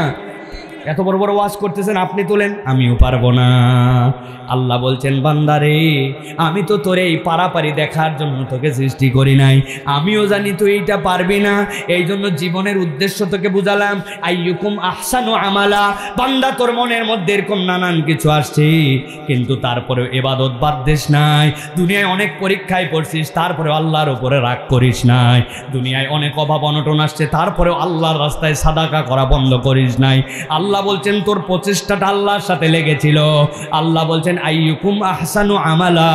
তোদের মধ্যে সাধ্যের মধ্যে সবচেয়ে সুন্দর করে যে আল্লাহর ইবাদত করেছে, আল্লাহ ওইটাই বান্দার পক্ষ থেকে কবুল করে নিবেন। সুবহানাল্লাহ। তাহলে জীবনের উদ্দেশ্য আপনাকে কে বুঝায়? জীবনের উদ্দেশ্য আপনাকে বুঝায় কোরআন। কোরআন আপনাকে বুঝায় যে জীবনের উদ্দেশ্য যদি আপনি জানতে চান, বারবার কোরআনের কাছে আসতে হবে। আল্লাহ রাব্বুল আলামিন বলছেন, হে নবী আরেকটা উদ্দেশ্য জানান, মানব জাতির সৃষ্টির আরেকটা উদ্দেশ্য আছে। কি উদ্দেশ্য? আল্লাহ বলছেন, কুনতুম খায়রা উম্মাতিন উখরিজাত লিন-নাস তা'মুরুনা বিল মা'রুফ ওয়া তানহাউনা আনিল মুনকার। আপনি কিয়ামত পর্যন্ত আপনার উম্মতের কাছে জানায় রাখেন, তোমরাই উত্তম জাতি, তোমরাই শ্রেষ্ঠ জাতি। কেন শ্রেষ্ঠ? আল্লাহ বলছেন বের করা হয়েছে তোমাদেরকে মানুষের জন্য। আল্লাহু আকবার। আমি কাছে আছে আমার পার্সোনাল লাইফ নিয়ে, সব কিছু আমার খালি পার্সোনাল, আমার আমার আমার ব্যক্তিগত না। আল্লাহ বলছেন মুসলমানের জীবনে ব্যক্তিগত বড় সীমিত জায়গা। উখরিজাত লিন-নাস, মানুষের কল্যাণের জন্য তোমাকে সৃষ্টি করা হয়েছে। আপনি কি মানুষের কল্যাণে আসতে পারেন কিনা? আল্লাহ বলছেন তবে এটা কোন কল্যাণ? 2টা দিক আল্লাহ ঠিক করেছেন। তা'মুরুনা বিল মা'রুফ ওয়া তানহাউনা আনিল মুনকার। 1 নম্বরে মানুষকে সৎ কাজের আদেশ করতে হবে আর অন্যায় থেকে মানুষকে ফিরাতে হবে। একদম ঠিক জোরে বলার জন্য বলতেছি না, বুঝে থাকলে বলেন তো ভাই, আমরা কি মানুষকে সৎ কাজের আদেশ করি, অন্যায় থেকে ফিরাই? আপনি সমাজের এই টেকনিক যদি তুলে দেন, তাহলে আপনি আপনার জীবনের মৌলিক উদ্দেশ্য থেকে আপনি পিছিয়ে গেছেন। এই জন্য সৎ কাজের আদেশ লাগবে আর অন্যায় থেকে ফিরানো লাগবে। তবে আমরা যাই করি না কেন, টেকনিক বদলাই ফেলছে আমরা। আলেম ওলামা অনেকে আছেন, নবীদের একটা হাদিস আছে, মান রাআ মিনকুম মুনকারান ফালিয়াতাগাইয়িরহু বিয়াদিহি ফাইল্লাম ইয়াস্তাতি ফাবিলিসানিহি ফাইল্লাম ইয়াস্তাতি ফাবিকলবিহি। নবীজি বলছেন তোমরা যদি কোনো অন্যায় দেখো, 1 নম্বর তোমার দায়িত্ব হচ্ছে তুমি তোমার শক্তি দিয়ে প্রতিহত করবে। 2 নম্বরে তোমার দায়িত্ব হচ্ছে তুমি তোমার কথা দিয়ে প্রতিহত করবে। 3 নম্বরে তোমার দায়িত্ব হচ্ছে তুমি অন্তর থেকে ঘৃণা করবে। জানেন এইটা ভাই? এখন আপনি আমি হাদিস উল্টায় ফেলছি, উল্টায় ফেলে চিন্তা করছেন না বাবা এগুলো ঝামেলা যন্ত্রের মধ্যে নাই। কোন অন্যায় দেখলে আমি অন্তর থেকে আগের থেকে ঘৃণা করা শুরু করি, হাতের টানাই, মুখের টানাই, অন্তর দিয়ে ঘৃণা আগে করি, ঠিক কিনা? আরে কথা বলেন। যদি এইটা করেন কি হবে জানেন? সমাজ শেষ হয়ে যাবে। যেইটা আমাদের সমাজ হয়েছে এখন, এটা আপনার আমার কর্মের ফল। কেননা আপনি আমি জীবনের উদ্দেশ্য জানি না। আপনার এলাকার মসজিদে ফজরের নামাজের সময় যায় দেখছে ইমাম সাহেব মসজিদের সিঁড়ির মধ্যে একটা কুত্তা মরে আছে। কি মরছে? কথা বলেন। ইমাম সাহেব লাফ দিয়ে ঢুকছে মসজিদের ভিতরে, মুসল্লি যারা তারাও ভিতরে ঢুকছে। ঢোকার পরে দেখছে হায় হায়, কুত্তার মরার জায়গা পেল না। মরার কুত্তা মসজিদের সিঁড়ির সামনে মরছে, গন্ধ বাড়াচ্ছে আস্তে আস্তে। হুজুর নামাজ শেষ করার পরে বলছে প্রিয় মুসল্লিরা যাবেন না, কুত্তা দেখছেন তো একটা সিঁড়িতে মরছে, ফজরের মুসল্লি, ভিআইপি মুসল্লি, আপনাদেরকে নিয়ে কুত্তা সরানোর জন্য ফজরের পর দোয়া হবে। ফজরের নামাজের পর হুজুর দোয়া করছে, আল্লাহ কুত্তা মরার আর জায়গা পেল না, একবারে মরছে তো মরছে মসজিদের সিঁড়ির সামনে, আল্লাহ মেহেরবানি করে তুমি কুত্তা সরাও। দোয়া টোয়া করে সবাই চলে গেছে। সারা দিনের রোদ, জোহরের সময় কুত্তা ফুলে পেট পাস্ট, সিঁড়ির সামনে এমন দুর্গন্ধ, চিন্তা করতে ফজরে তো দোয়া করে গেলাম, তাও কুত্তা সরে নাই। এখন সবাই লাভ দিয়ে দেন, নাক ধরে ধরে ঢুকছে ভিতরে। ঢোকার পরে বলছে সকালবেলা যে দোয়া হয়েছে ওটা তবারক সারা, এই জন্য মনে হয় কবুল হয়েছে কি না হয়েছে। আসরের সময় কুত্তা সরানোর জন্য বিরিয়ানি দিয়ে দোয়া হবে। বিরিয়ানি দিয়ে আসরের সময় যদি কুত্তা সরানোর দোয়া করে, আসর হতে হতে মসজিদের মধ্যে ঢোকাই কঠিন হয়ে যাবে, ঠিক কিনা? তার মানে কি বুঝাতে চাই? যার ক্ষমতা আছে সে ওইটাকে সরাই দিবে, যার ক্ষমতা নাই সভাপতি সেক্রেটারিকে কল দিবে, পৌরসভাকে জানাবে, চেয়ারম্যানকে বলবে, মেথরকে খবর দেওয়ার জন্য বলবে। এইটা সব বাদ দিয়ে যদি উনি কুত্তাও খারাপ, গন্ধ আসে, নাক ধরে ধরে খালি বলছে আস্তাগফিরুল্লাহ, কুত্তার গন্ধ, আস্তাগফিরুল্লাহ, আস্তাগফিরুল্লাহ যত পড়বেন তত আপনার গন্ধ বাড়বে। আল্লাহ বলছেন ভালো করে কোরআনের দিকটা বুঝে নাও, তোমার জীবনের একটা লক্ষ্য উদ্দেশ্য আছে। কুনতুম খায়রা উম্মাতিন উখরিজাত লিন-নাস, তোমাকে এমনি এমনি সৃষ্টি করা হয় নাই, অপরের কল্যাণের জন্য সৃষ্টি করা হয়েছে। 1 নম্বর দায়িত্ব সৎ কাজের আদেশ দেওয়া, 2 নম্বর দায়িত্ব হচ্ছে অন্যায় থেকে ফিরানো, ঠিক না? এতটুকু বাচ্চাগুলা দেখবেন ক্লাস 5-6-এ ওঠে নাই, বিড়ি কিনে খায়, আছে কিনা? মোড়ের দোকানে এক বড় ভাই দেখছে, দেখে চিন্তা করছে বলার দরকার নাই, কেন উনি অনেক আগের থেকে বিড়ি খাওয়া বাদ দিছে। ওই যেটা লিডার ক্যাডার, উনি এখন বিড়ি নিয়েছে, ভিতরের মাল ফেলে, এরপরে পকেটেতে পুড়িয়ে বার করে কুচকুচ করে ওর মধ্যে ঢুকায়। উনি এখন বলে 1 টানেতে যেমন তেমন, 2 টানেতে রাজা, পাবনা অঞ্চলে উহার নাম গাঁজা, আছে কি না? লিডার যদি গাঁজাখোর হয় তো আপনি কি বিড়িখোরকে সরাতে পারবেন ভাই? এই জন্য বলবো দিন পরিবর্তন করেন, এখন থেকে সিদ্ধান্ত নেন এলাকায় কোনো মাদকাসক্তি চলবে না, এলাকায় কোনো রকম অন্যায় অপকর্ম করবে আর আমরা মুখ বুজে সহ্য করব, এটা হবে না। সৎ কাজের আদেশ করতে হবে, অন্যায় থেকে ফিরাতে হবে। যুবকরা রাজি আছেন? রাজি আছেন? প্রস্তুত হন। এলাকায় কারা মাদকাসক্ত তালিকা করেন, মসজিদের সামনে ঝুলায় দেন, থানার সামনে যান, থানার সামনে যায় জানায় আসেন যে এই লোক আমাদের এলাকায় মাদকাসক্ত, এরা মদ বিক্রি করে, সে যত বড় পাওয়ারফুল হোক এই এলাকার আর মদ গাঁজাখোর এইগুলা চলবে না, ঠিক কিনা?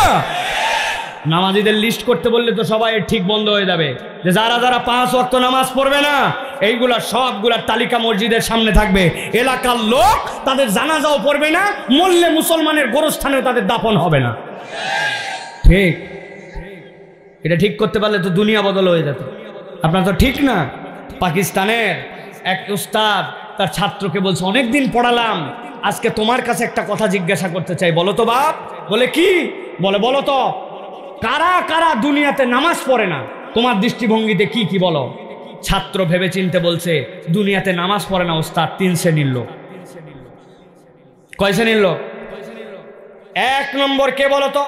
বলছে 1 নম্বর যারা পাগল, দুনিয়ার বুকে যারা পাগল নামাজ পড়ে না, পাগল এ নামাজ পড়ে না। 2 নম্বরে কে? বলছে 2 নম্বর যে মারা গেছে, মৃত মানুষ নামাজ পড়ে ভাই? কথা বললেন আপনারা কি ঠান্ডা হয়ে গেছেন ভাই? 2 নম্বরে মৃত নামাজ পড়ে না। 3 নম্বর কে বাবা? বলে 3 নম্বর যে অমুসলমান সে নামাজ পড়ে না। তাহলে 1 নম্বর হচ্ছে পাগল বা অজ্ঞান, 1 নম্বর কে? কথা বলেন। 2 নম্বর মৃত, বলেন এই ডান পাশে শব্দ আসতেছে না, 2 নম্বর। 3 নম্বর অমুসলমান, বলেন। এবার জিজ্ঞাসা করব, উত্তর দিবেন আপনারা। আমরা যারা এখানে আছি, আমরা কি পাগল অথবা অজ্ঞান? যারা মুখ খোলেন নাই আরেকটা সুযোগ দিলাম, পাগল অথবা অজ্ঞান? 2 নম্বর আমরা কি মৃত? মাইগালা খালি মরে গেছে। আমরা কি মৃত? 3 নম্বর আমরা কি অমুসলমান? আমার আর কিচ্ছু বলার নাই। আপনি যদি এই 3 তালিকার মধ্যে না থাকেন আর যদি নামাজ না পড়েন, আপনি কোনটার মধ্যে আছেন সকালে যাই হিসাব মিলাই নেবেন। হয় মুসলমান, না হয় মৃত, না হয় অজ্ঞান অথবা পাগল। এই তিনটা না হলে আপনাকে নামাজ পড়তে হবে, ঠিক কিনা? আপনি নামাজ পড়বেন না, আবার টাল্টি বাল্টি ঘুরে বেড়াবেন, আবার নিজেকে মুসলমান পরিচয় দিবেন, এত সোজা নয় প্রিয় ভাইরা। অতএব নামাজ আপনাকে পড়তে হবে। তাহলে 1 নম্বর কারণ ছিল পথের দিশা পেতে হলে কোরআন লাগবে। 2 নম্বর, জীবনের উদ্দেশ্য জানতে হলে কুরআনুল কারীম লাগবে, ঠিক কিনা? 3 নম্বরে, আমি কিন্তু কথা গুছাই আনতেছি শেষ, আমি 11:30টায় নেমে যাব। 3 নম্বরে ভালো করে খেয়াল করেন, আল্লাহ রাব্বুল আমিন বলছেন, কেউ যদি তার জীবনে সত্যতা এবং সততার অনুভব পেতে চায়, হৃদয়ের মধ্যে যদি আল্লাহ রাব্বুল আলামিন যে তার অন্তরের মধ্যে একটা সত্যতার অনুভব দিয়েছেন, কোরআন ছাড়া আপনি সত্যতার অনুভব পাবেন না। কথাগুলা ঠান্ডা মাথায় না শুনলে হৃদয়ের মধ্যে যাবে না। সত্যতার অনুভব জীবনে কেমনে পায়, সততার অনুভব হৃদয়ের মধ্যে আপনি কেমনে পাবেন? আল্লাহ কোরআনে বলছেন, আল্লাযীনা ইউমিনুনা বিল গায়বি ওয়া ইউকিমুনাস সালাতা ওয়া মিম্মা রাযাকনাহুম ইউনফিকুন। আল্লাহু আকবার। আল্লাহ রাব্বুল আলামিন বলছেন, আল্লাযীনা ইউমিনুনা বিল গায়ব। দুনিয়ার বুকে এক শ্রেণীর মানুষ আছে যারা আল্লাহ রাব্বুল আলামিনের বিধান সত্য, আল্লাহ রাব্বুল আলামিন যা দেন আপনার আমার উপরে, ওই বিধানের উপরে সন্তুষ্ট থেকে আল্লাহর গায়েবের প্রতি বিশ্বাস করে। আল্লাহর গায়েবে যদি বিশ্বাস না থাকে, তাহলে বান্দা কখনো হৃদয়ের মধ্যে প্রকৃত আনন্দ অনুভব করতে পারবে না। কেননা এই দুনিয়ার মানুষ যা করে, ওই বেশিরভাগ মানুষ মানুষের অজান্তে করে, সাবকনশিয়াস মাইন্ডে মানুষ করে। কথাটা বুঝতে পারেন নাই? আল্লাহ রাব্বুল আলামিন কিভাবে আপনাকে আমাকে নিয়ন্ত্রণ করেন একবার আপনি অনুভব করেন। আল্লাহ যদি আপনাকে বলে দিতেন আপনার সিস্টেমের মধ্যে প্রতি মিনিটে আপনাকে 30 বার নিঃশ্বাস নেওয়া লাগবে, আর প্রত্যেক মিনিটে কমসে কম 20 বার আপনার চোখের পলক ফেরা লাগবে, 20 বার যদি আপনার চোখের পলক না ফেলেন আপনার চোখ নষ্ট হয়ে যাবে, আর নিঃশ্বাস যদি 1 মিনিটে 30 বার না নেন তাহলে আপনার জন্য, তাহলে আপনার লাংস নষ্ট হয়ে আপনি মরে যাবেন। আপনার আমার কি বিপদ হতো একবার ভাবে দেখেন তো। উত্তেজনায় খেলা দেখতেছেন, 1 বলে 6 রান দরকার, বাংলাদেশ ব্যাটিং করতেছে, নিঃশ্বাস গুনবেন নাকি বলের দিকে তাকাবেন? চোখের পাতা 1 মিনিটে 20 বার ফেলা লাগবে, না ফেললে চোখ নষ্ট হয়ে যাবে। আপনার এগুলো একটাও আপনি কখনো সচেতনভাবে করেন না, অচেতনভাবে করেন। নিঃশ্বাস অচেতনভাবে, চোখের পলক অচেতনভাবে, আপনার যে পালপিটিশন সবগুলো অচেতনভাবে। আল্লাহ বলতেছেন এইগুলো এমনি এমনি হয় না, এইগুলো একজন মালিক আছেন, যেই মালিক এইগুলাকে নিয়ন্ত্রণ করে। আল্লাহ এই জন্য বলছেন, আল্লাযীনা ইউমিনুনা বিল গায়ব ওয়া ইউকিমুনাস সালাতা ওয়া মিম্মা রাযাকনাহুম ইউনফিকুন।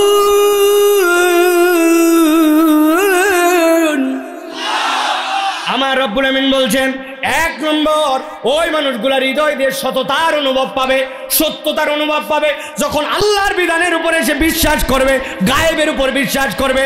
আরো ভেঙ্গে চুরে যদি বলতে হয় 2-1 মিনিট বেশি লাগতে পারে, বলবো। খুব ঠান্ডা মাথায় বোঝেন। আধুনিক যারা আছে, আধুনিক আলারা আমাদেরকে কি পরামর্শ দেয় জানেন? আধুনিক আলা আমাদেরকে বলে ইসলামের বিধান হচ্ছে ব্যাকডেটেড বিধান, ইসলামের বিধান আগের বিধান।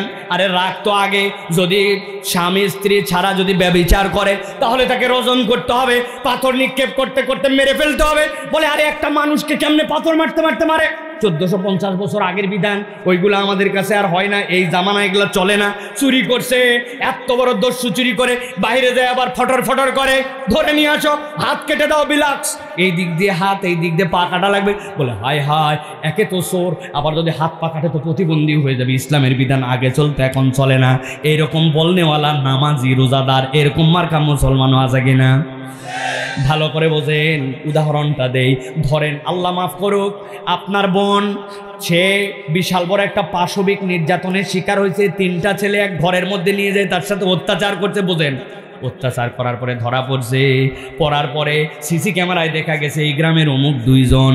আপনি যদি বাপের বেটা হন আর ভাইয়ের মতো ভাই হন, আপনি কি বলবেন? আমার জীবন থাক আর না থাক, এই যে হাতের মধ্যে বটি নিলাম, যেই দুটারে পাইছি আগে দুনিয়ার থেকে বিদায় করব, তারপরে যা হয় হবে। আপনি যদি প্রকৃত বাপ হন, প্রকৃত ভাই হন, তাই বলবেন, ঠিক কিনা? আপনার বোনের প্রতি অত্যাচার হলে আপনি তখন দিন চেনেন না, রাত চেনেন না, আপনি তখন তারে শেষ করে ফেলে দিতে চান। আল্লাহ বলছে ইসলাম তোর কোনো ব্যক্তিগত ভাই বোনের জন্য নয়, ইসলাম ইউনিভার্সাল ধর্ম। ওর বিধানটাও ঠিক প্রত্যেকটা মানুষকে মানবিক মর্যাদা দেয়। একটা যদি ধর্ষণের বিধান আর একটা যদি হাত কাটার বিধান এই পাবনার এই অঞ্চলের মধ্যে লোক দেখায়া হয়ে যেত, তাহলে কোনো একটা মহিলার সাথে অন্যায় করার আগে 10 বার ভাবত, ঠিক কিনা? এই জন্য প্রিয় ভাইয়েরা, আপনাকে এই জন্য এই কথা বললাম, আপনার হৃদয় সবকিছু বুঝবে না। আল্লাহ বলছেন আল্লাযীনা ইউমিনুনা বিল গায়ব, এই মানুষগুলা গায়েবের প্রতি বিশ্বাস রাখে। তার মানে আল্লাহর যে বিধান আমার মাথায় ধরুক না ধরুক, আমার বুদ্ধিতে কাজ করুক না করুক, আল্লাহর বিধানের পক্ষে আপনাকে থাকতে হবে। আর যেই ব্যক্তি একবার আল্লাহর বিধানের পক্ষে এসে যাবে, ওর হৃদয়ের মধ্যে আল্লাহ রাব্বুল আলামিন অটোমেটিক একটা শান্তির বাতাস ঢুকায় দিবে, ঠিক কিনা? জেলের মধ্যে মরার সময়, ফাঁসি নেওয়ার সময় হাসতে হাসতে মরবে, পালায় যাবে না, আলগামি করেন না। আল্লাহ বলছেন সাথে সাথে ওয়ায়ুকিমুনাস সালাতা ওয়া মিম্মা রাযাকনাহুম ইউনফিকুন। আর 2 নম্বরে ওই মানুষগুলা সালাত কায়েম করে। 30 সেকেন্ডে বোঝেন, আমার ডান পাশে দাঁড়াইছে মেথর, বাম পাশে রিকশাওয়ালা। বলছে আরে আমি এত বড় হুজুর, তুমি মেথরের কাজ করি, পিছা পিছা পিছা পিছা পিছা, এটা গাদে গন্ধ বাড়াচ্ছে, বলতে পারবেন? এটা যেরকম বলতে পারবেন না, সারা জীবন ঢুকায় রাখেন। সালাত কায়েম করার মানে নামাজের কাতারে যেরকম আলাদা করতে পারেন না, এই সমাজের বাহিরে আসার পরে আপনি বেইনসাফ করতে পারবেন না। সে যে হোক না কেন বিচারটা নেই, বিচার পাবে, ঠিক কিনা? আর আল্লাহ বলছেন ওয়ামিম্মা রাযাকনাহুম ইউনফিকুন, আমি আল্লাহ তাকে যে রিজিক দিয়েছি, বিরাট বড় ঘটনা এই জায়গায়। মিম্মা রাযাকনাহুম ইউনফিকুন, আমি আল্লাহ যে রিজিক দিয়েছি ওই রিজিক থেকেই বান্দা খরচ করে। আমি মনে করি আমার কামাই, কিন্তু আল্লাহ রাব্বুল আলামিন বান্দাকে এই রিজিক দেন, ঠিক কি না? আরে ঠিক বলছেন, বুঝেন নাই, সময় শেষ। এই জন্য বোঝানোর জন্য বলছি, ওই যে ধানের বীজ তোলার জন্য ধান ছিটাইছিলেন, ওখান থেকে চারা তুলে তুলে লাগাইছিলেন, ধানের যে বীজ ছিটাইছেন 95% বীজ উল্টা পাল্টা ছিটাইছেন, কোনোটা চিত হয়ে, কোনোটা উপর হয়ে, কোনোটা ধানের উপরে ধানে, কিন্তু ওভারনাইট 24 ঘন্টার মধ্যে সব শিকড় নিচে গেছে, মাথা উপরে উঠছে। আল্লাহ বলছেন ওয়ামিম্মা রাযাকনাহুম ইউনফিকুন, রিজিক আমি দেই বান্দা, ফুটানি করিস না তুই, ঠিক কি না? ওই রিজিক একটু যেই চাওয়া হয় যে একটু মাহফিলের জন্য দেন, একটু মসজিদের জন্য দেন, তখন বলে বহুত কষ্ট করে কামাই করছি, সারের দাম এত, পানি এত, বেটা পানি তোমার, পানি তুমি কিনছো, কিন্তু পানি ছিল মাটির নিচে, ওইটা আল্লাহর পানি, আল্লাহ দিছে বলে আপনি আমি পেয়েছি, ঠিক কি না? আল্লাহ বলছেন এই সত্যতার অনুভব হৃদয় দিয়ে যদি পেতে চান, তাহলে কোরআনুল কারীম ছাড়া কোনো রকম বাঁচার উপায় নাই। প্রিয় ভাইয়েরা, আপনারা দেখেছেন জালিমরা সব জায়গাতেই কোনো না কোনো দিন পরাজিত হবে। মানুষকে কষ্ট দেয় যে, জুলুম করে যে, তার পরিণতি ভয়াবহ হয়। ওই যে সিদনায়া কারাগার, আপনারা যে সিরিয়ার কারাগারের কথা শুনেছেন, 19 বছরের মেয়ে ঢুকেছে, 32 বছর টানা 13 বছর জেলে ছিল, সাথে বাচ্চা। জিজ্ঞাসা করলে ছোট ছোট বাচ্চা কেন তোমাদের হাতে, বাচ্চাকেও জেলে দিছে? বলছে না, বাচ্চাকে জেলে দেয় নাই, কিন্তু তাদের সাথে ব্যভিচার করা হয়েছে, অন্যায় করা হয়েছে ওই জেলের মধ্যে। এরপরে তাদের সন্তান এখানে হয়েছে, বাপকে বলতে পারে না, এত অত্যাচার করা হয়েছে।